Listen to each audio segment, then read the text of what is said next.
presentation of TFNN.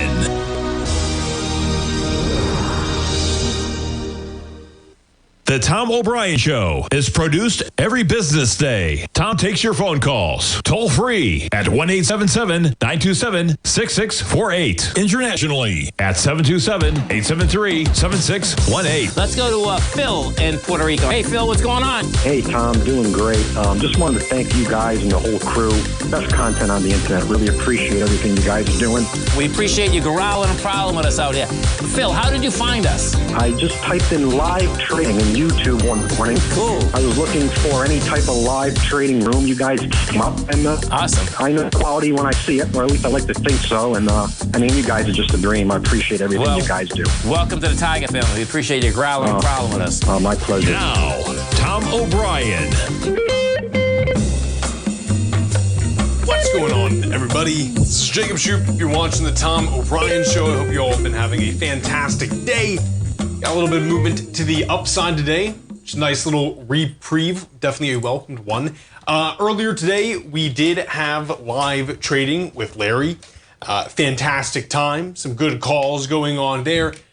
He also, one of the things I definitely drove it home today, but one of the things that I do want to bring up with live trading Fridays is, even if you're subscribed to Fibonacci 24/7, which if you haven't tried out that service, I strongly recommend it. That's his newsletter.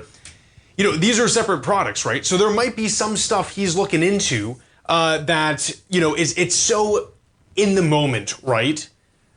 That it only gets spoken about in those kind of live trading sessions. Now, Fibonacci 24/7 obviously covers so much. It's unbelievable sometimes how much he's able to pump out.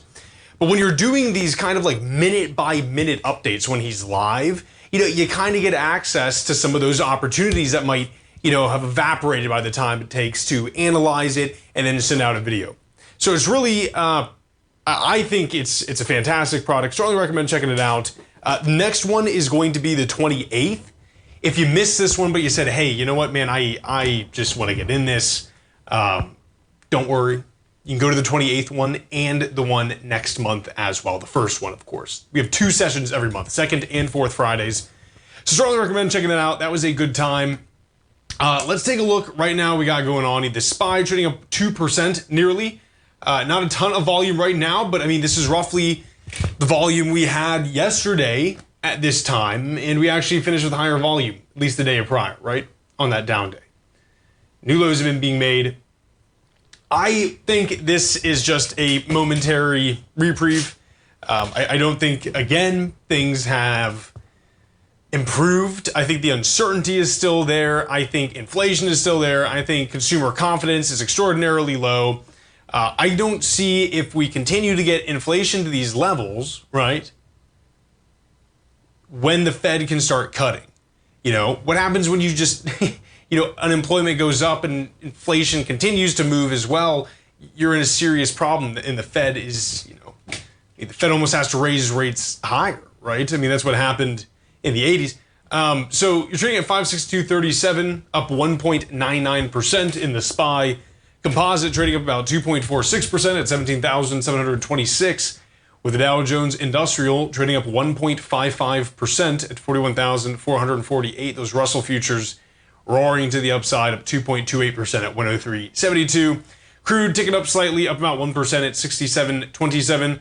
Gold contract, man, some big moves earlier today, and then we're coming down just a little bit. You made an all-time high again of 3,017. The fact that gold continues to move higher, even when you're seeing this recovery, I say recovery, but a counter trend bounce in the markets, I think should indicate that the money doesn't think this is over yet. I would also say, now, of course, you're getting a tick down again in the 10-year. So I think that the money's not sold yet, that we're out of the woods here. Any kind of movement to the upside, I think, does get given back. Now, you have option expiration next week, okay, so maybe you do get some bullish trend there. But if you're looking over a longer term, I think we are going to continue this downward trend.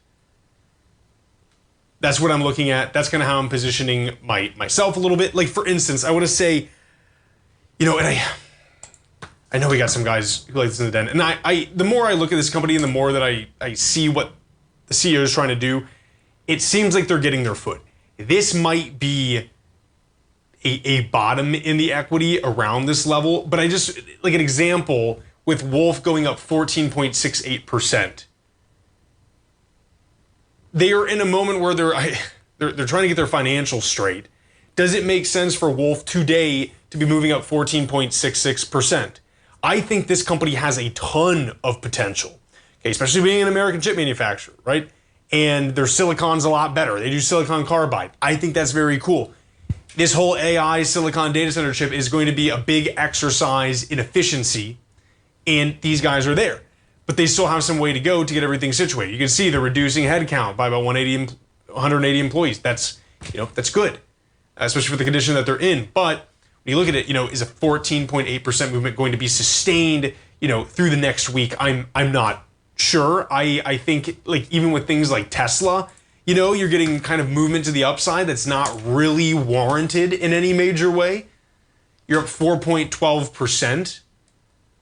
And I want to divorce Tesla from Wolfspeed, obviously not related at all, nor are they similar in how I view them on the long term. I am starting to kind of see the vision with Wolf, I think, but I'm not there just yet. But with Tesla, for instance, I mean, you have bad things coming its way. They were talking with the Germans. Let's see here.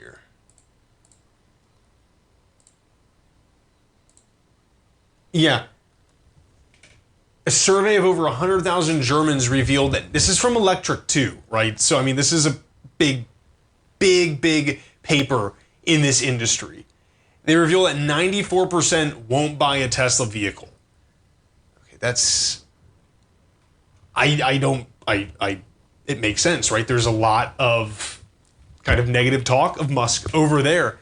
The fact that Vital didn't win, I think should indicate, and Musk was cozying up to Vital a little bit, right? That's the ADF's choice for, they're trying to go for Chancellor, I believe. And you had that wholesale rejection by the German people of Vital, except in like Thuringia. I think they like the ADF. And that should be kind of indicative of where the German people's heads are at. And I think Musk kind of, really threw his weight into that. And the fact that she lost, again, indicates people about Vital and probably by extension how they feel about Musk, And then the whole thing that happened when he was speaking during inauguration, and again, I'm not saying that's what it was or what it wasn't, but that's how the way it was perceived, I think, is very negative for Tesla. I think Europe's going to have an issue for it. Canada certainly is not buying Tesla. And China is just getting extremely competitive with EVs.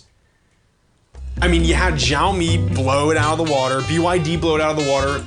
Not even the Chinese companies are competing well enough. I mean, Li didn't have fantastic forward guidance here.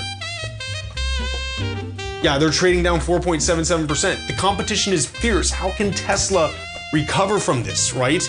Especially at a time where the Chinese are trying to buy Chinese. Folks, stay right there. We'll be right back.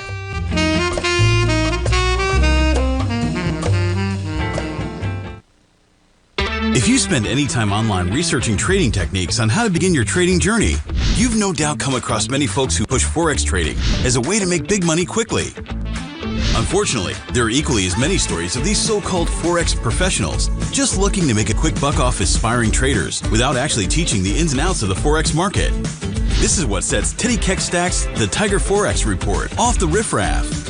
Every Monday, former Chicago Mercantile Exchange member and author Teddy Keckstack releases his Tiger Forex Report newsletter, where he dives into the complex world of Forex and takes time to actually teach you his methods that have made him so successful in the fast-paced and rewarding world of Forex trading.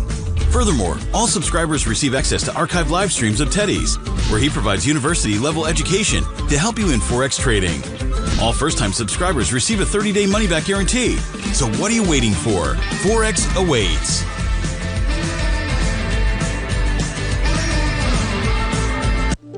The reality is that navigating financial markets can be risky. Markets can be chaotic and difficult to understand.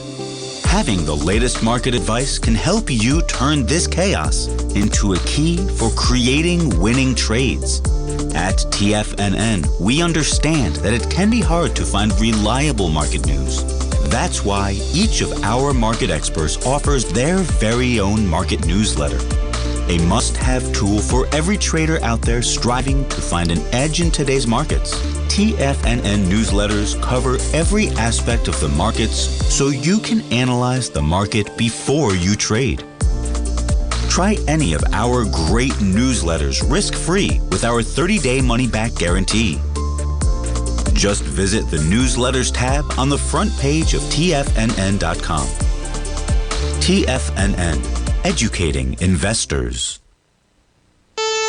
Are you ready to take charge of your financial future? TFNN is your gateway to the world of trading and investing. Whether you're starting out or scaling up, TFNN empowers traders and investors of all skill levels with top-notch investing systems, strategies, and techniques. It's time to protect and grow your money with insight you can trust. Join us live Monday through Friday during market hours for exclusive content that moves with the markets. At TFNN, we bring the trading floor to you. Our seasoned hosts are here to answer your calls and questions live on the air. Check out the Tiger's Den for just $1 and follow us on YouTube and become part of our vibrant community. And remember, at TFNN, we're so confident in the value we provide that we offer a 30-day money-back guarantee on all new premium newsletter subscriptions and services. You have absolutely nothing to risk, so why wait? Tune in live to Tiger TV and transform your trading journey, because when you know better, you invest better. Join us and experience the difference today. TFNN, educating investors. Welcome back, everybody. Jacob Shoup, you're watching the Tom O'Brien Show. One of the things I will say that might be a positive thing for Tesla, just to wrap this up, is, again, supposedly they're preparing a less expensive Model Y in China. But I think there is a cultural shift in China. We've spoken about that before. You can see where things like BYD are a bit more, or rather Xiaomi's cars are a bit more like hip over there. There's plenty of resources you can look at online that kind of indicate that's the vision as well. I mean, hey, even going on to like RedNote, that Chinese app, and just seeing what cars people are talking about is, of course, dominant. That tends to be like the wealthier groups of Chinese on that app. So that's kind of what I see. Now, we'll see. Of course, there was this interim period where they're going to release a new Model Y. I think that's important to note as well. But I don't think that accounts for the massive contraction in sales. I mean, certainly you're going to get a major cut in America coming up in the next quarter. I mean, we'll see what happens with it. I'm still kind of short on Tesla a little bit. I mean, definitely. Fletch, absolutely, man. How about this? Fletch is talking about in the den. MP Materials up 9.68%. These guys, they're the only operator of rare earth materials in the U.S. Neodymium, thulium, lutetium for the weird guys out there. You know what I'm saying? And yeah, I mean, batteries, this is kind of massive. I guess, what is this news on it, Fletch, if you know? It wants to build refining facilities on metal bases. So clearly, I mean, obviously that's going to be for like, your standard metals as well. But he is so big on securing, U.S. supply chains that it's just kind of a no-brainer that, we do this with rare earth as well. And MP is kind of the only one with exposure on that right now. You can run some risks with that, right? Where equities get a little bit overpriced. When they're the only one, but they're the only one, right? And can they get this stuff functioning in a meaningful way in a good amount of time? What I think too, this is a little bit less of an issue with like rare earths, like these kind of exotic ones here. Obviously mining more of them usually, or any kind of like, metal like this will decrease the cost of it. But I think the demand is so high and you only have one source here that, this isn't an exact science, what I'm saying right now, we're just kind of just talking it out. It's a Friday. But MP seems super interesting, I think it might be worth, at least definitely a closer look over the weekend. If you're not doing anything, the weather's nice, chill out in the hammock and look at some MP materials. I think they're trying to, and Fletch, correct me if I'm wrong, but I think they're trying to get operational right now with some of their rare earth mining. Certainly refining will be massive for them regardless. But this is something I would definitely put on your radar. They were looking at this as like $23 or something like that, 21. So, I mean, you're trading up 9.52% today at 26.70. It's some cool stuff. Some really cool stuff. And again, that's one thing we were talking about. I mean, again, think about this for a lot of different things as well. Is what do we bring back home here? Because again, I think COVID kind of taught people things. In some ways, I got this book for Christmas about I think it's Jack Walsh, the GE guy, and all the jobs that moved overseas. And it seems like, Lutnick talks a lot about that, how that wasn't okay. I think Trump talks a lot about that, how that wasn't okay. And so I think really the game plan is to try to reverse some of that, just the idea of like hyper maximization of shareholder value. That can run into some issues, definitely with equities. But you can also think like, hey, what is just essentially performed outside of the US? We don't do it at all, nudge, nudge, rare earth mining. And what companies benefit from bringing those chains back into the US? That's definitely one kind of operating, framework you can have going forward here. So anyways, MP Materials, strongly recommend checking this out. Again, it's a 4.3 billion market cap right now, which I think is pretty hefty. Here, let me just even pull up, because I know we looked at this in the past, and I don't remember the exact numbers, but I know it wasn't like, I was like, oh man, even I think it was around like a 3.7 billion. I was like, it seems a little expensive right now. But when you're talking like monopoly kind of deals, and not to say other companies can't come in and open those up, but it seems like they're the first mover kind of advantage deal with this. Let me see. This is their 10K.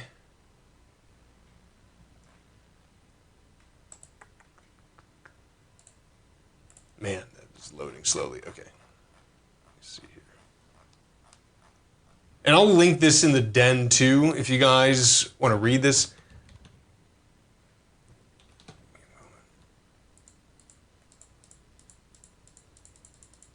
Oh man, come on.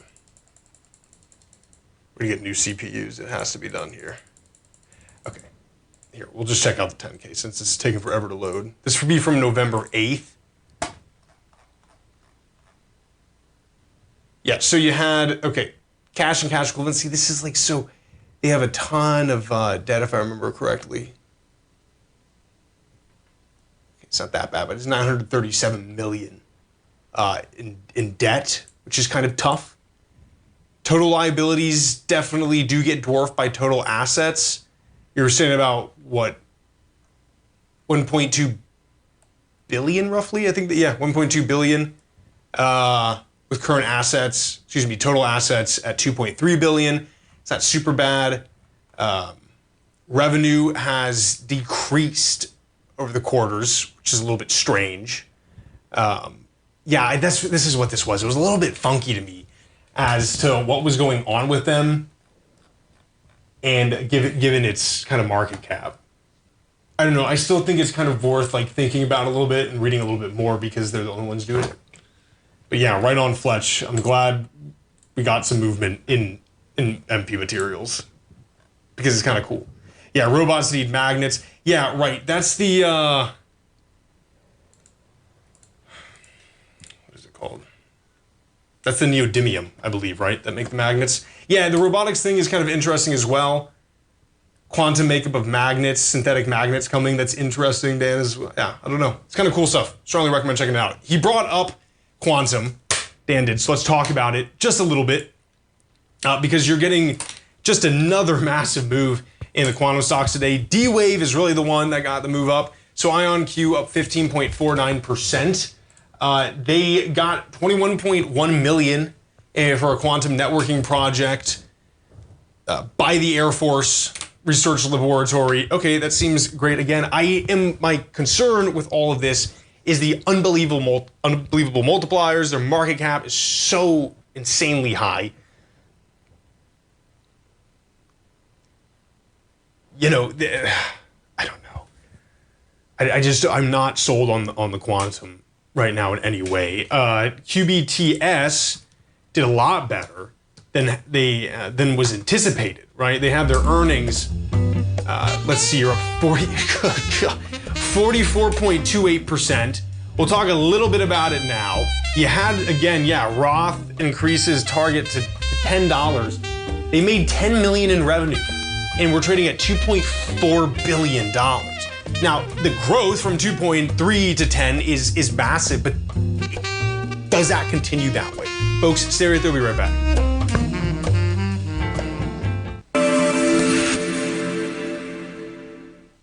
Many trading newsletters attempt to focus on a narrow set of equities or commodities. While this works for some, it oftentimes misses many opportunities that possess huge gain potential. But how is an independent trader supposed to scan the entire market looking for these hidden opportunities? One simple answer: the opening call newsletter. Basil Chapman, developer of the Chapman Wave trading methodology, has been trading the markets for longer than most trading influencers have been alive. And over that time, he has honed his methodology in order to accurately call movements in a wide range of equities, from semiconductors to uranium to key indices and so much more. Basil is old school, taking the time to educate the trader while also giving his insights into key indices, selective stocks, and more. Opening call subscribers also receive access to dozens of educational live streams that can be accessed at any time for your edification. All first-time subscribers receive a 30-day money-back guarantee. So ignore the pop trading influencers and start learning time-tested technical analysis.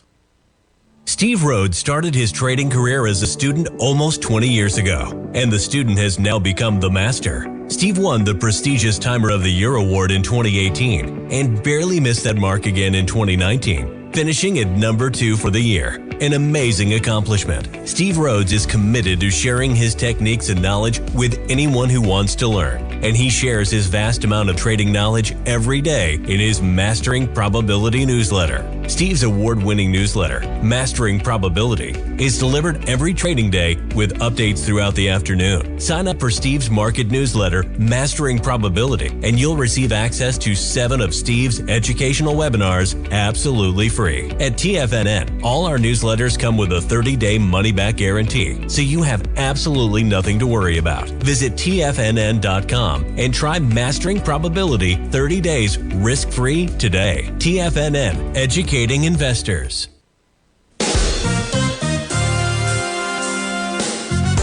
This year has already been a wild ride for the market. We started off heavily in the red, traversed back to all-time highs, and we now have a trade war looming. Trying to play this chop as an individual trader leads to death by 1,000 cuts. Where does this market go next? Should I add to this position or cut my losses?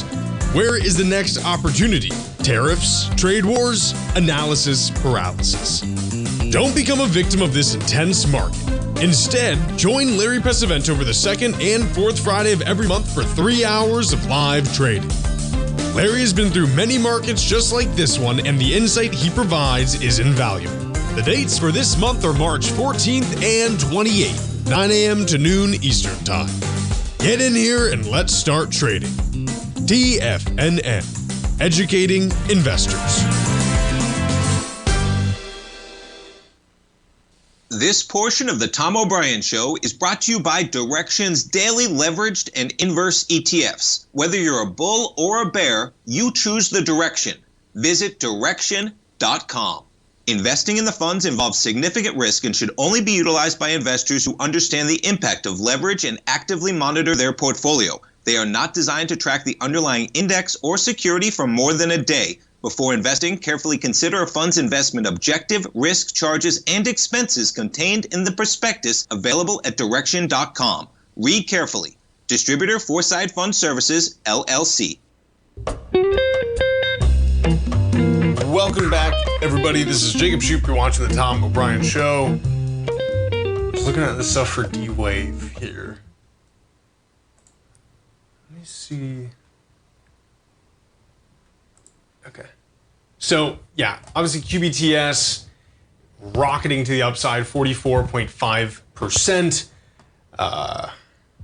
You had Carousel Capital come out with a short on IonQ.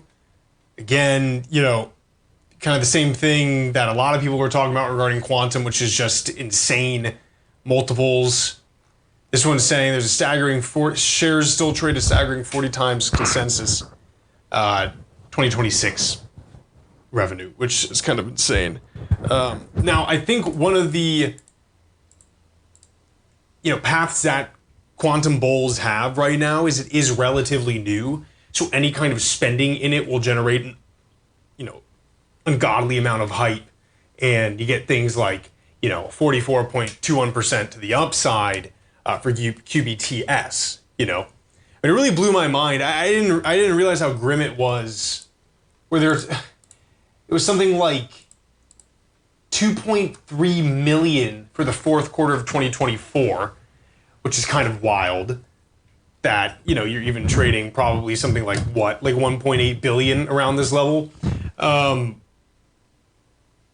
But then they said, hey, Q 2025 is going to be 10 million. Now that is a massive increase. Don't get me wrong, and you can run that out, and again, that generates a ton of hype. It's just, are they getting some buys initially for people to kind of test this out? Is this something that's going to be adopted quickly, and they really become like the hub for some of these products?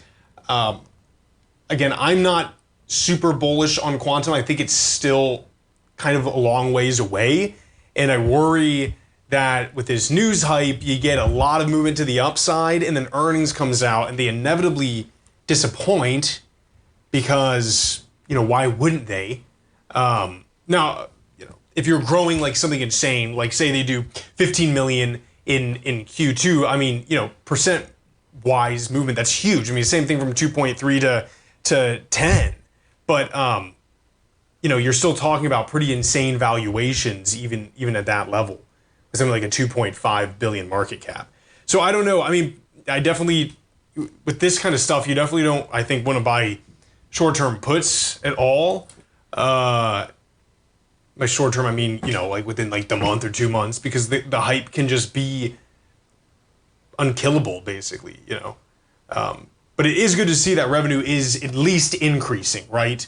I mean, one of my big fears with things like, and at least they're actually making products in a meaningful way that are kind of in this realm. Let's talk about this a little bit. They announced that they have demonstrated quantum computational supremacy over classical computation on use for real-world problems, introduced on-premise systems offerings to enable customer to push the boundaries of quantum-fueled experimentation. Here's what those are in a major way.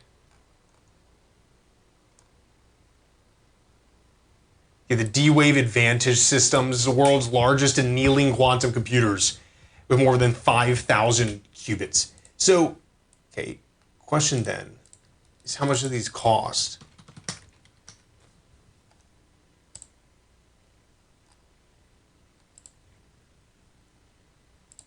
I'm curious where they're like dragging a lot of this revenue from. But it's not up yet, at least on Edgar. Revenue for the end of the year, this is for fiscal year 2024 now, was 8.8 million, flat compared to revenue of last year. Bookings for the year were 23.9 million, which was an increase of 13.4 million, or 128%. Customers, D-Wave had a total of 135 customers compared with 133 customers. 76 commercial customers compared with 78 commercial customers, 59 research institutions compared with 55. This is 24 and 23, by the way. And then 28 Forbes Global 2000 customers compared to 27. So, I mean, it makes sense that. So I wonder what's happening in the first 2 months here. That's pushed them up by so much. Yeah, quantum computation as a service revenue.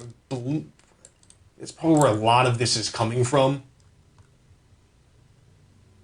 They're net loss was $143.9 million versus revenues of $8.8 million.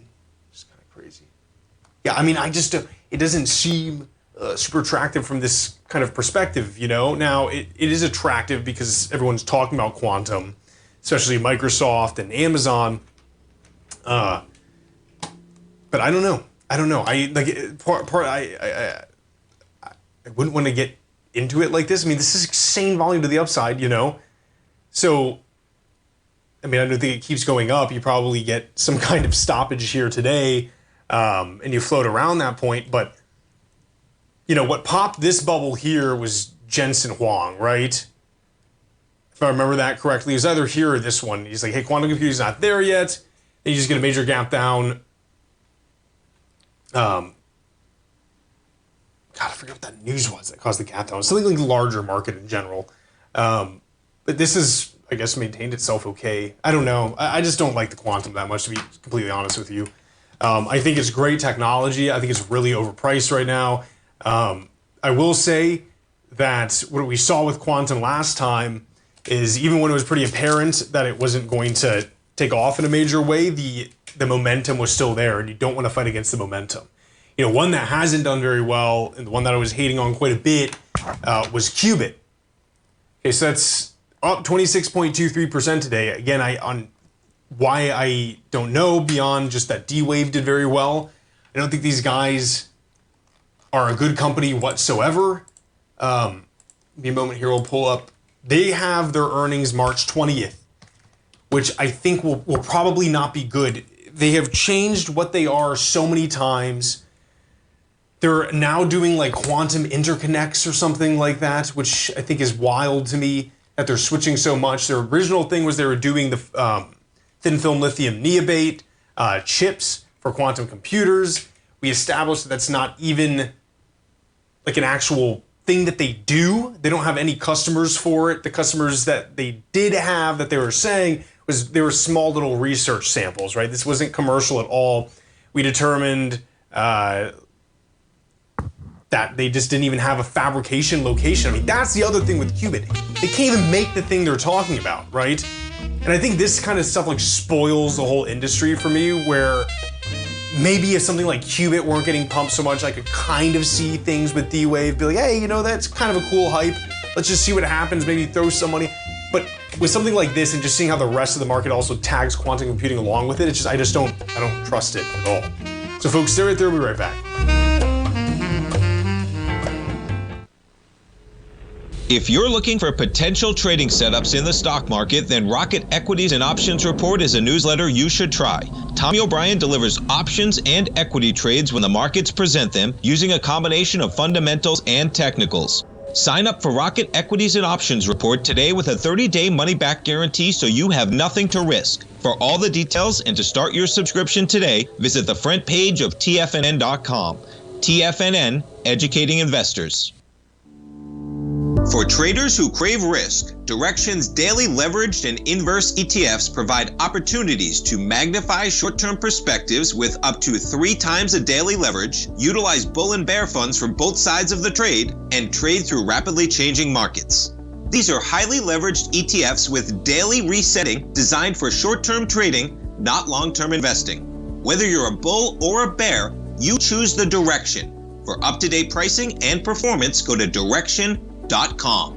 Investing in the funds involves significant risk and should only be utilized by investors who understand the impact of leverage and actively monitor their portfolio. They are not designed to track the underlying index or security for more than a day. Before investing, carefully consider a fund's investment objective, risk, charges, and expenses contained in the prospectus available at Direxion.com. Read carefully. Distributor Foreside Fund Services, LLC. The reality is that navigating financial markets can be risky. Markets can be chaotic and difficult to understand. Having the latest market advice can help you turn this chaos into a key for creating winning trades. At TFNN, we understand that it can be hard to find reliable market news. That's why each of our market experts offers their very own market newsletter. a must-have tool for every trader out there striving to find an edge in today's markets. TFNN newsletters cover every aspect of the markets so you can analyze the market before you trade. Try any of our great newsletters risk-free with our 30-day money-back guarantee. Just visit the Newsletters tab on the front page of TFNN.com. TFNN, educating investors. TFNN has launched The Tiger's Den. Hosted at Discord, TFNN has been educating traders for more than 20 years with live programming hosted by a variety of professional traders during market hours. The Tiger's Den, available to all tigers and tigresses for just $1 for the year. There's no catch or added costs when you join our community of traders. Sign up today and become a part of this educational community of traders. Just visit the front page of TFNN.com. This program is brought to you by Vista Gold, traded on the NYSE American and TSX under the symbol VGZ. Tom O'Brien. Welcome back, everybody. This is Jacob Shoup. You're watching the Tom O'Brien Show. Looking at Qubit, even if, you do run the risk if you're not a bull on quantum. I mean, obviously Google's been talking about it. Microsoft's been talking about it. Amazon has their new, Ocelot or something like that. I know IBM's been trying to do quantum for a while. I'm not sure what the state of that is. We're talking to the Den. Intel is working on a stack. This is there. I think people are working on it. I just don't. I think you have so much more short-term downside.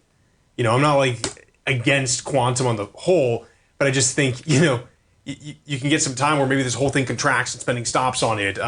You've had quantum pushes multiple times throughout the past, decades.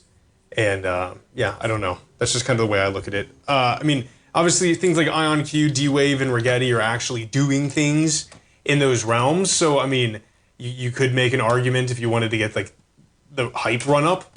This is awesome. But things like QUBT are just totally, in my opinion, out of the realm. They were reporting March 20th. This has got to be just retail holding. You take a look at their last earnings report.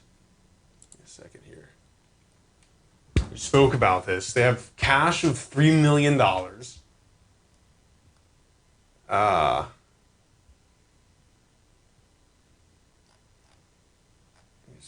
They spend on that. Here, let's go to the statement here.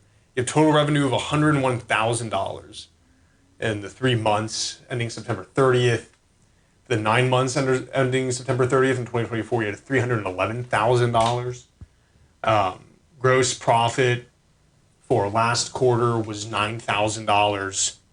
$78,000 Loss from operations $5,000. It's just total operating expenses were $5.4 million. They had a loss of, so this is just you see what I mean? This is a net loss last quarter they reported of $5.6 million. You only have cash of $3 million. I don't get why this stock needs to be here. At this price. It's an $893 million, market cap. I still think that's extraordinarily high when you're talking about revenues in the thousands. You're talking about gross profit in the thousands. You have revenue in the hundreds of thousands. But low. They do the thin film lithium niobate. That's what they're trying to push. You look at what Intel is trying to do. You look at where Wolf's situated. These guys are doing, Intel is doing silicon. I think Wolf is right for doing silicon carbide. I'm sure that will get used. It's just better than silicon, Is anyone going to use some very strange, rare experimental material of thin film lithium niobate? Maybe. Yeah, maybe when photonics comes around. But I still think you could do photonics quite well with silicon, and the system's already kind of built out that way. I do like photonics still, but it just seems like all this stuff is getting so slow to roll in these areas, and I just, I definitely don't think things like thin film lithium niobate are going to take the world by storm. When you have things like just trad silicon and then silicon carbide coming on the scene. And so at least for qubit, I mean, I guess you could, again, make an argument for Rigetti and D-Wave and IonQ, but I don't really think you can make one for qubit. I think the only reason this stock has any kind of movement is because its name is quantum computing. I really do. And again, they had one sale, which was some undisclosed research facility in Asia. Nobody even knows what it really is. And then what was it? University of Texas, Austin. And they published this big thing about it saying, hey, we finally secured a deal. And it was like for a very small test amount for some lab there, and that doesn't translate, I don't think, especially not to 892 million. Unfortunately, I don't know, what an approach would be for it. Like, do you buy puts for March 21st? Are the people who are bag holding quantum computing that bought up here going to sell? If it does any worse, probably not. I'm sure it will move down to some extent. You're up 26.05% right now. But yeah, this is not it at all. And again, there was that big short seller from Iceberg Research. And they were talking about where they're located. You can look up where they're located and where they're saying they're manufacturing these, or where their fabrication plant is, and there's not. And I called it was the Innovation Park at University of Tampa, and I called the lady. She's like, yeah, there's no industry going on here like that. There's no fabrication. None of our units are equipped for stuff like that. And so it's just it's just weird. It's a weird company. It's a weird equity. I think there's a lawsuit going on for them right now for kind of misleading people of what they do. Now, that does happen sometimes when you get movements like this. You just get kind of law groups looking to capitalize on stuff like that. But yeah, this is one. We'll be watching it. You're going to get the call next week, March 20th. Maybe this will be one where I stay after again, like we did for NVIDIA, and we can sit there and listen to it. Because I definitely don't believe this is going to report anything positive, even slightly. It needs to be divorced from any kind of movement in quantum. Fun times for these. But yeah, good stuff. We'll see what happens with it. All right, let's talk a little bit. I know we're about to go to the break right now. Give me a moment here. I kind of want to talk a little bit about NEO. It's an interesting. Let's see here. Up 3.38%. The Chinese vehicles are pretty interesting to me. These guys have not been doing extremely well. They have been doing okay. This isn't the ADR, of course. The market cap of it is 10 billion. You're trading at 489 a share on the depository here.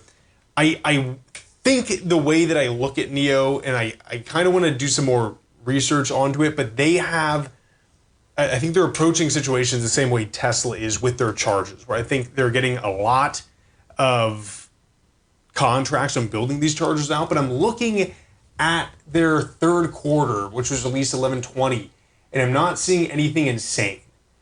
They are increasing deliveries, which is very good. Total revenues are decreasing, unfortunately. Vehicle margin is improving. This is just, I had someone, I was talking with NEO like maybe earlier this week or something like that, and this is one where I feel like it's the thesis isn't there right now. I think you're in such a competitive thing. What I've read with a lot of these kind of Chinese consumers is it's very trend oriented, and it seems really like Xiaomi, BYD, these are the things that are trendy right now. You had a net loss increase of 11% year over year. I want this so bad to be like a good kind of pick, but I don't know if it is right now. So folks, stay right there. We'll be right back.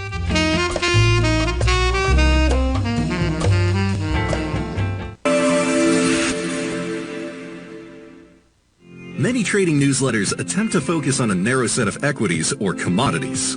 While this works for some, it oftentimes misses many opportunities that possess huge gain potential.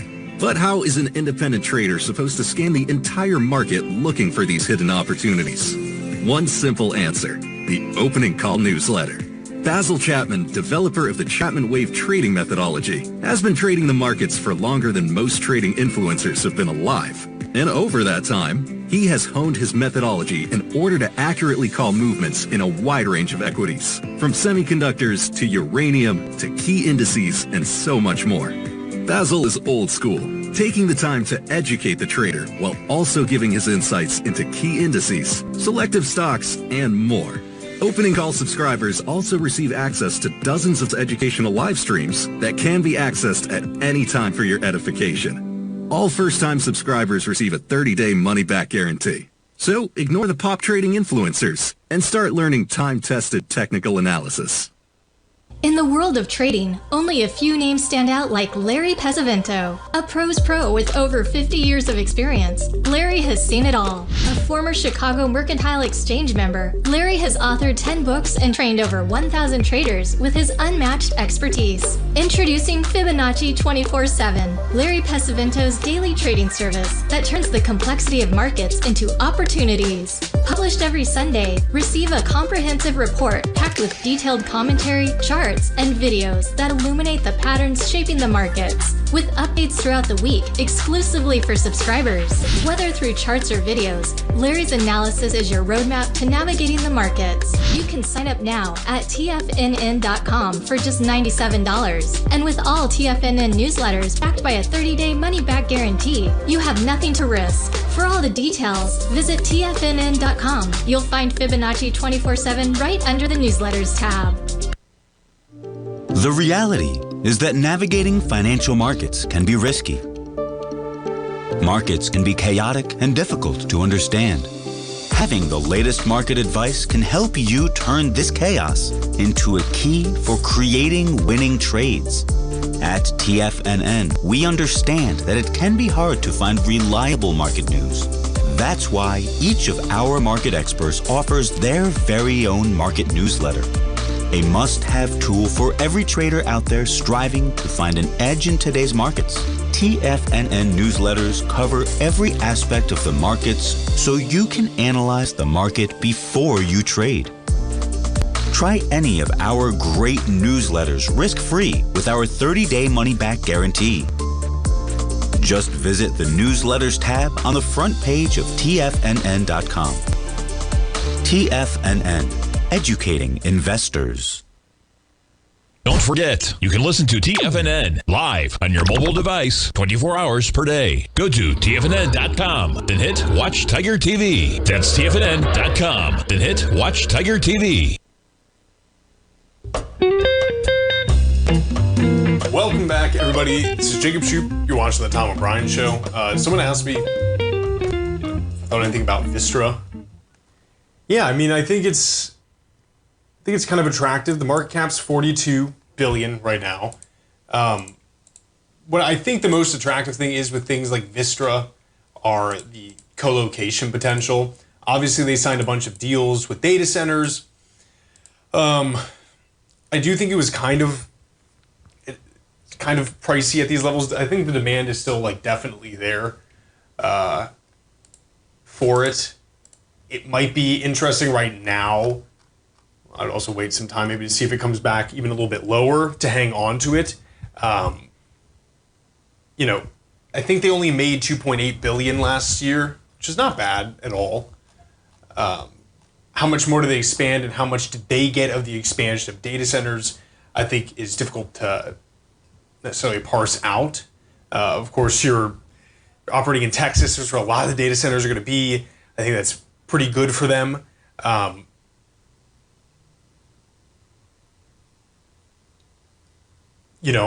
Their revenues from the profits from the year prior, or the net income in 2024 of $2.8 billion. 2023 was $1.5 billion. I mean, that's some pretty decent growth. Can they maintain that? I'm not. I think the power demand is going to continue to go up, it is an attractive stock to me for sure. I think co-location is really where a lot of like that increased alpha can come from in it. Nuclear is definitely the way it's going to go. They're also looking into that as well. But being able to build the data centers on their kind of power generation, I think is going to be massive for them, you know. So, folks, thank you so much for joining me. I'm going to go to the swamp this weekend. I'm going to chase gators and all that kind of fun stuff. I'll send pictures if I see anything cool. Take care, everybody. Hope you have a great weekend.